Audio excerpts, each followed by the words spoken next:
Ladies and gentlemen, have you ever been called into your child's principal's office? Or were you yourself a repeat offender in the disciplinary system of your childhood school? As an individual who was classified with attention deficit disorder in the 4th grade, I intend to educate you on the subject of ADHD and how it affects a person through all stages of their life. ADHD is a very real condition. Although commonly misdiagnosed, people who do in fact have the disorder will undergo many hardships and developmental issues from the beginning to the very end of their existence. Let us first examine how to identify individuals who potentially have ADHD. There are several characteristics and or traits that will be easier to recognize in people that have attention deficit hyperactive disorder. The symptoms of attention deficit hyperactive disorder are broken down into 3 categories: inattentive behavior, abnormal energy, otherwise referred to as hyperactivity, and lastly, lack of impulse control. To express these examples in my own way, I will categorize these symptoms in the following way. Troubles maintaining focus. Individuals with ADHD will become easily distracted during everyday activities. For example, when in conversational situations, a person with ADHD may switch topics often and rapidly. It will seem to the person on the other end of the conversation that there's no direction or theme. Uncontrolled energy or impulsive behavior. Children and adults with ADHD will show signs of abnormal amounts of energy. You will notice these individuals can talk, move around, engage in physically demanding activities without showing any signs of fatigue or loss of stamina. One might think a person with ADHD has consumed massive amounts of sugar or caffeine. They just don't stop. The other part of this trait is impulsive behavior. Adults and children with ADHD will make impulsive actions and decisions. They do not possess the ability to think the decision or the action through. Consequences do not exist to the person with attention deficit hyperactive disorder. Lastly, poor organization. Children and adults with ADHD will show very visible signs of being disorganized. Their bedrooms, offices, and even vehicles will be extremely disheveled.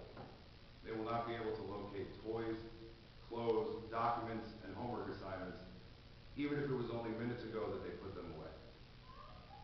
Individuals with ADHD lack the ability to find order or organizational systems to make planning everyday activities as simple as it would be for the average person. Now that we've learned about some of the key identifiers that would indicate that a person potentially has ADHD, we can now explore the effects of ADHD throughout the many stages of a person's life. ADHD in children is often difficult to identify because children, especially under the age of 6, generally have an abundance of energy and are distracted easily. However, children who do have the disorder will suffer many difficulties during the most important stage of their life, the developmental stage. Behavioral issues would be among the most common hardships for children with ADHD. Due to the overabundance of energy, lack of focus, delays in maturity and cognitive development, children with ADHD will find themselves in constant trouble with educators and authoritative figures. Due to lack of control, ADHD children will have difficulty in social settings, for example, school, life, home, and play activities. These children may be social outcasts among their peers. These children potentially will suffer from depression due to the lack of friends and the feeling of not fitting in. Children with ADHD will find themselves doing inappropriate behaviors to gain the attention and acceptance from other normal kids around them. As life progresses and children become adults, things are no easier to deal with. Some problems remain the same, some improve, and some new problems emerge. The higher energy may tone down and the focus may improve, but some new problems will still be around, like organizational issues and socialization difficulties. New problems will also begin to surface. For example, trouble in the workplace and challenges with relationships. In social settings, adults with ADHD will still find themselves lacking impulse control or perhaps committing inappropriate behaviors. The need for acceptance is still very much a desire of the adult with ADHD. Now that the child has become an adult, the situations he or she may find himself in are much more serious. It is extremely common that adults with ADHD will get involved with the wrong crowd or experiment with drugs and alcohol. The percentage of adults who are addicted to some substance or another much higher than that of a normal individual. Trouble in the workplace can also be an make maintaining or excelling in one's job's position much more difficult. Finally, adults with ADHD will find maintaining and building new relationships very difficult. Not everyone has the patience and understanding it takes to deal with a person with attention deficit hyperactive disorder.